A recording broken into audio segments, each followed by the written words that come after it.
It's my April 2021 Blu-ray and DVD update part 2.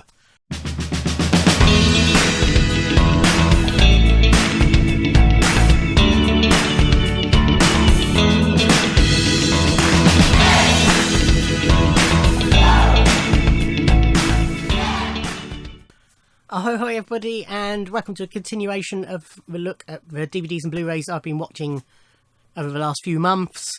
Basically my pile of what I've watched has got too big and I need to sort it and file it away. So part 1, hopefully, if all's gone to plan, was last week. Here's part 2. So carrying straight on, and we have Monty Python's Flying Circus. So these are the Blu-ray releases from Network. That one's upside down. So's that one. Of the 4 series, came in a big lavish box set. I did an unboxing of that if you want to see that, rather than me climb up and get it down where it's been living ever since, because it's big and cumbersome and prone to damage. But yeah, these are 4 excellent releases of the complete Monty Python's Flying Circus. Each one of these comes with a big book, and I've read all of them. I've read them all as I was watching the series. So this is the series 4 one. This is a big thick book. So it starts with, so the first one sort of starts with the formation of Python up to the first series and the making of the first series and the reception in fact of the first series. So it covers all that time. Then the second one takes over for the second series, so on. And this is for the 4th series. So this is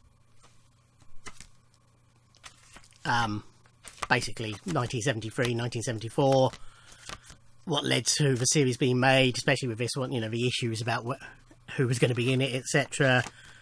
What was going on, the filming, which also covers the filming of Holy Grail, because that was concurrent with the writing and pre-production on this, and all that story up until where does it go up to?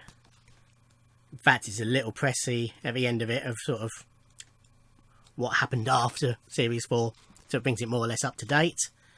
Then, for each episode, a breakdown of the sketches who appear in it, or in them, and then a little pressy of where each thing was recorded, what things that have been cut, etc. And then at the end, we have when they were shown, repeats, and bibliography. Yeah, really good books. The discs themselves, obviously all the episodes have been remastered. Some stuff's been restored. You know, stuff that was previously cut is back in the episodes, which is interesting. Every now and then you think, oh, that's new. Or, you know, at least I don't remember that. It's probably new.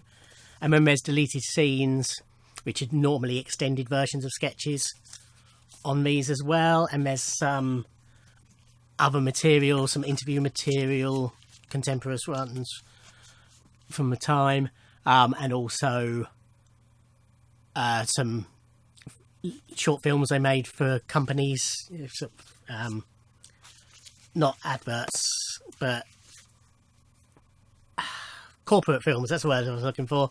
So, you know, promoting Colgate's new toothpaste, I think one of them is, to their salesmen, so their salesman can go out and sell it. But yeah, really good set if you're a Python fan, a must have. They're all available individually, you don't have to get the box set, and you can get them without the books as well. Next we have Climax. This is an Arrow release of Gaspar Noé's film Climax. I like Gaspar Noé. He's an interesting filmmaker.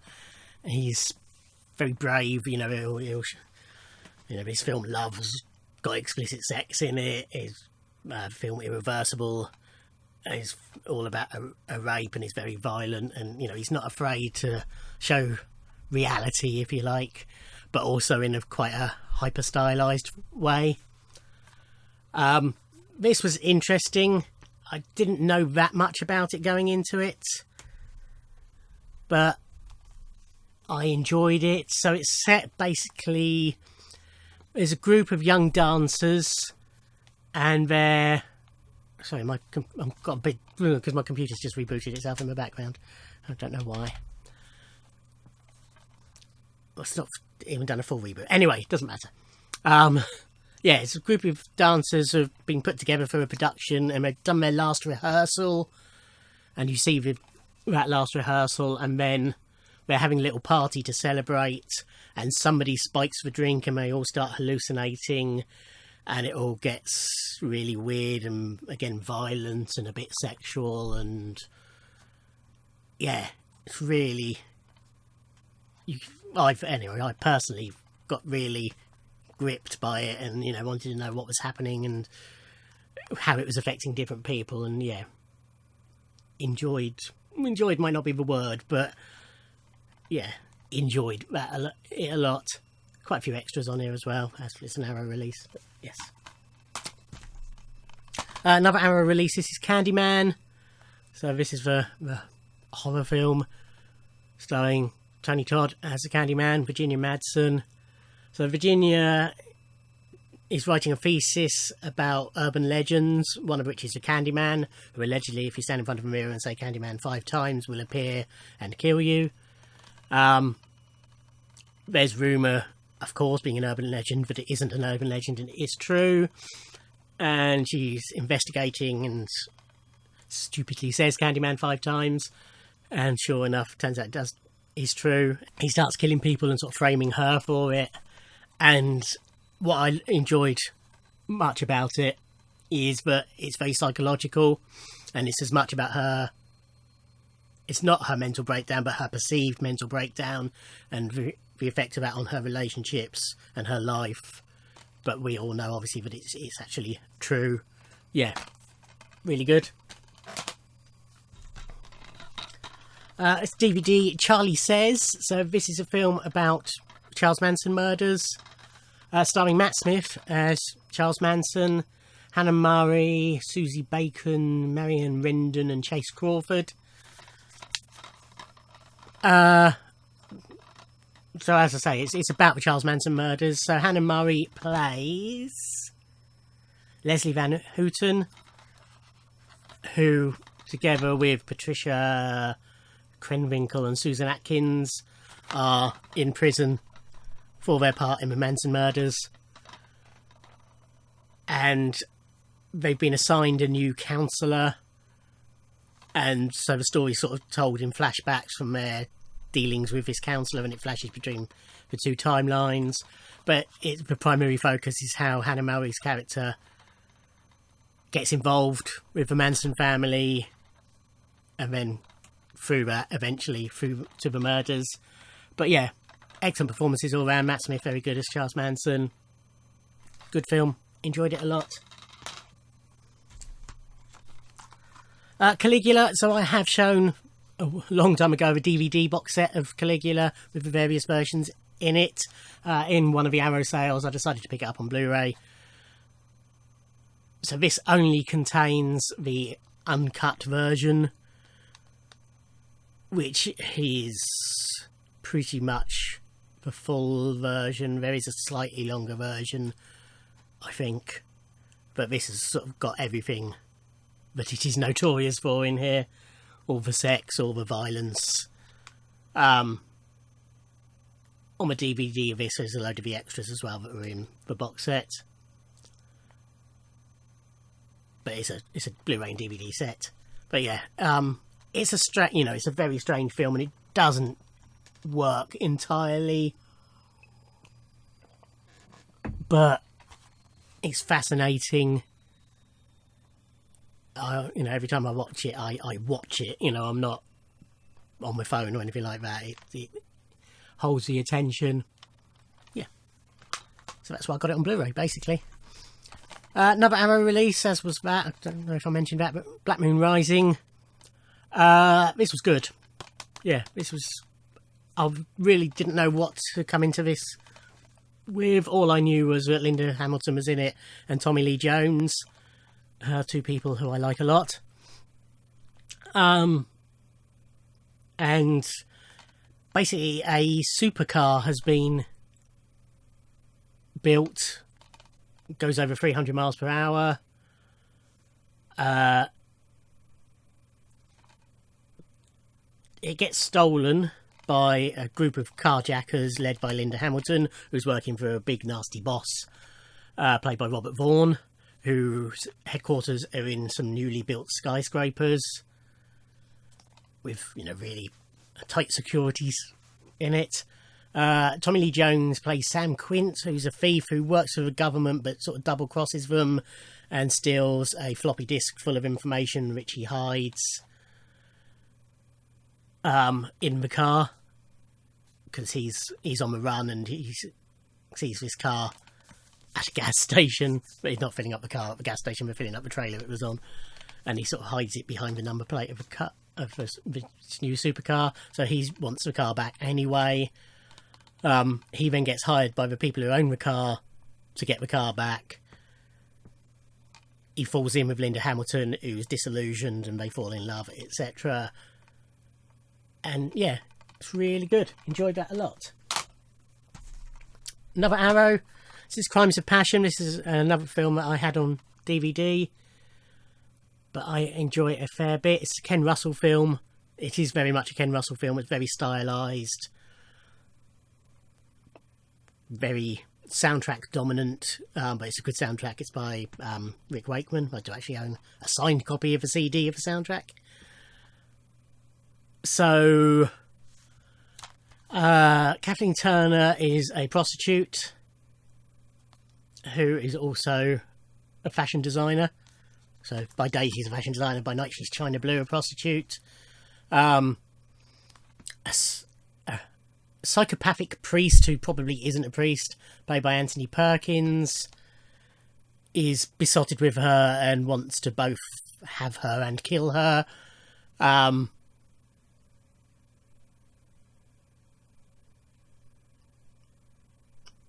So I'm trying to find the name of the actor who plays the other character. John Laughlin is a private detective who is hired. He's in a failing marriage and he's hired to find out about the fashion designer part of Kathleen Turner's character, and obviously finds out what she is and who she is. And they get together as well. Yeah, it's very enjoyable, good film. It's not great, but enjoy it a lot, and it's visually spectacular. We have the De Niro and De Palma of the early films. Another Arrow release. So this contains The Wedding Party, Greetings, and Hi Mum. Which way around is it?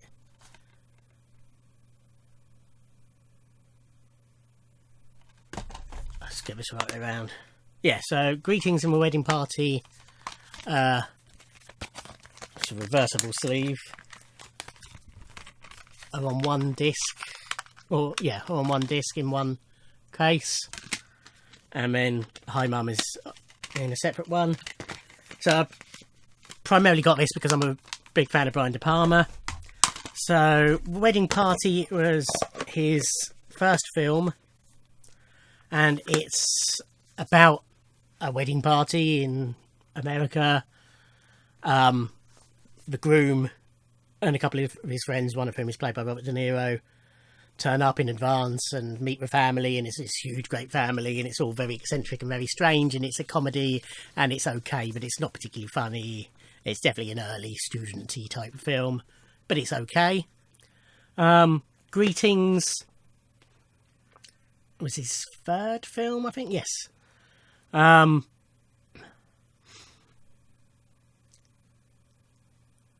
it's about primarily 3 young adult men who are trying to dodge the draft.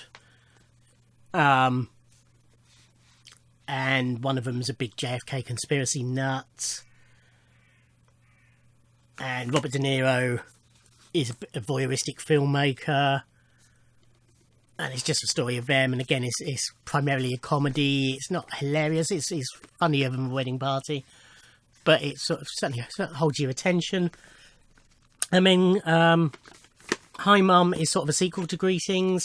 And Robert De Niro's character, who's the voyeuristic filmmaker, has come out of the army and he's trying to settle back into normal life.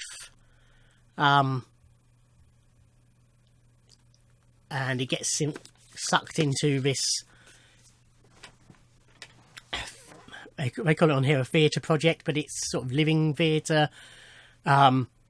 It's a group of black actors primarily are paid to put on a performance where they let white people have the black experience, and it basically just involves them being abused in various ways.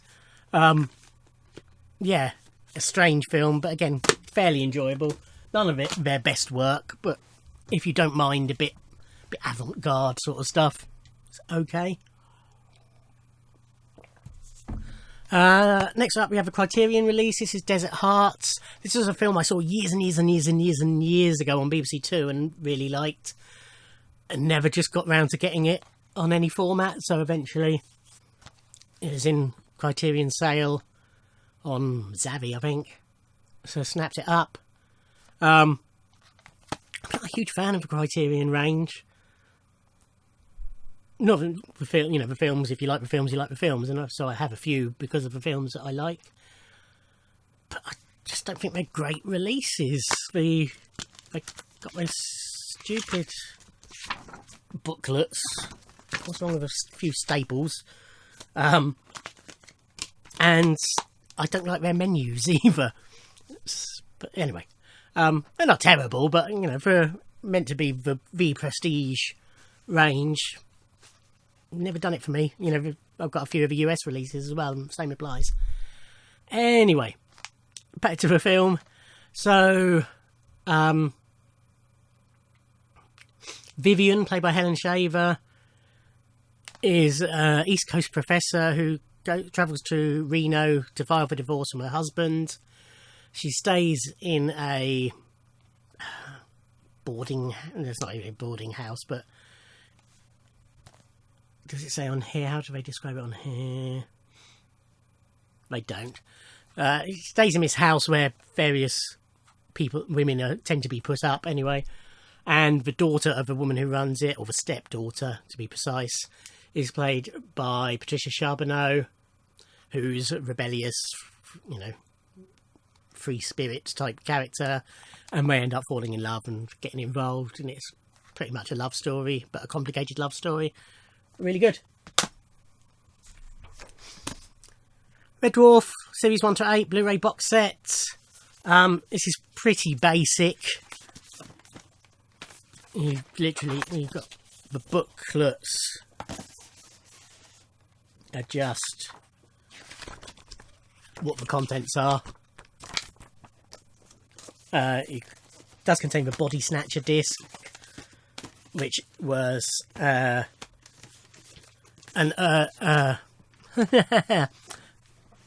Series 3, I think, episode that was never made, and they've animated it to the script being read by Chris Barry, and there's loads of bonus stuff on that, the pilot episode and things like that. But everything that's on here is available on the DVDs. Are they a huge improvement in quality-wise on Blu-ray? Probably not, but they're slightly better. But it's just a nice, fairly compact way of getting all the discs together. And I enjoyed revisiting it all. There'll probably be more Red Dwarf videos from me in the future. Simpsons, the 19th season. So I am missing season, it's either 17 or 18. Can't remember off the top of my head, but I've put it on the screen. Which is very difficult to get hold of. It either goes for very silly money or is just completely unavailable. But I will eventually get it somehow. So yes, Simpsons isn't as good as it used to be, but it's still fairly enjoyable, and it's starting to pick up again by now. Slightly. There was 2 or 3 episodes that really made me laugh. I love the artwork to this. Really good. And that style sort of carries on onto the discs themselves. Not much in the way of extras. As usual, every episode has a commentary. but there's no adverts and things like that on here, or I don't even think there's deleted scenes. No, it's not even deleted scenes where normally there's deleted scenes, but it's nice to have them anyway. Not many more to go. This is American Werewolf in London, John Landis's film. This is another Arrow release. A film I've owned in every format. I already had on Blu-ray, but had to get this release because it's a magnificent release. So it comes in a nice box set with double-sided poster, with the original artwork, which isn't great, and their artwork, which is magnificent. Obviously, the film on Blu-ray with the reversible sleeve, with a different original artwork, which is better, but still prefer their artwork. And it also comes with some lobby cards.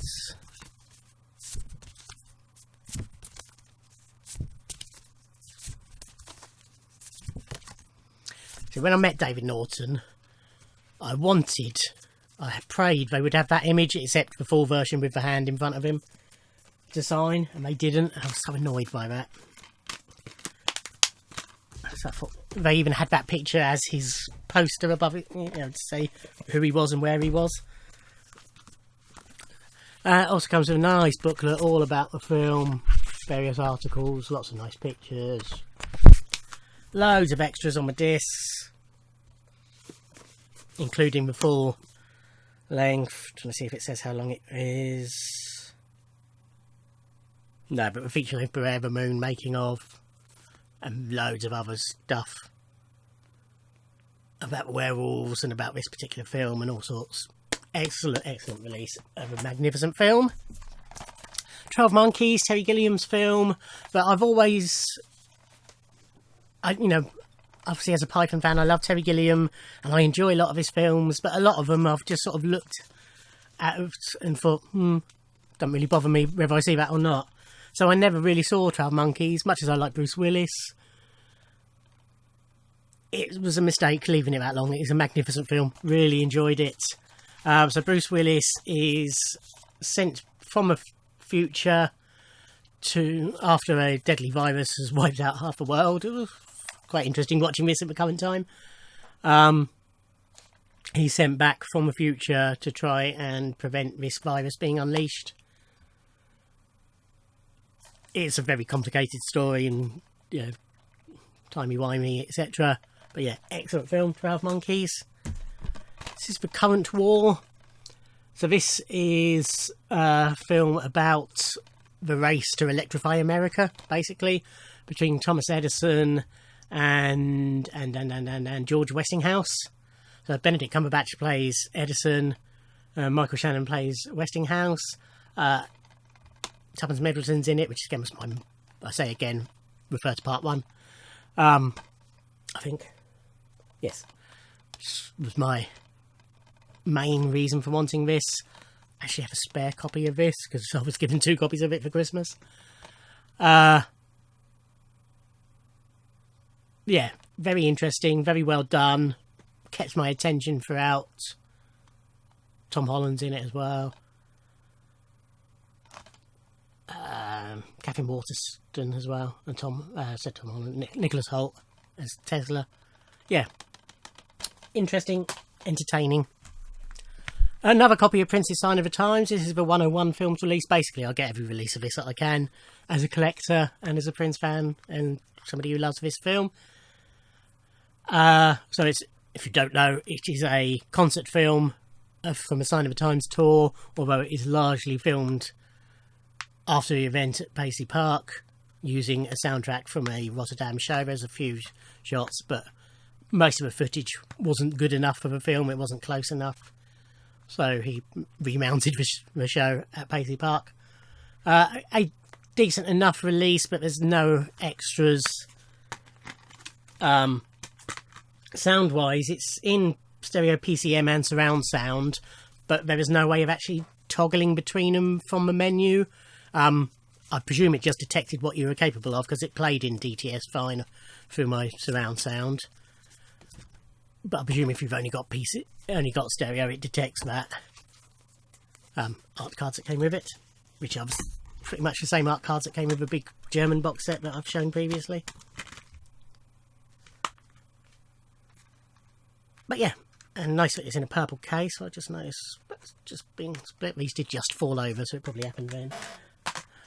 And finally, the Strictly Come Dancing release from 2019. Yes. This is Anton's Truly Madly Strictly. Signed copy, bought through HMV. So this is a compilation, as all of these releases are. These are a compilation of dances from the show, fronted by somebody related to the show, and in this case it's Anton Dubek, who's the only dancer to have been in every series. Yeah, one of the better releases. Anton, I like Anton, and he's a good presenter. And it's not, he doesn't make it all about him, which he could quite easily do, but it's enough about him to have that difference. Nice, you can see the sparkle in the slip as well. Really nice slip. Some great routines on here. Lots, you know, you suddenly think, oh yeah, I forgot about that one. And then lots of real favourites. Yes, good release. A few extras on here as well. Okay, so that's brought me up to date with what I've been watching lately. Now no longer at risk of an avalanche. I've just got to find room on my shelves for them. Thank you for watching. Like, comment and subscribe, and I'll see you in another video. Thanks. Bye.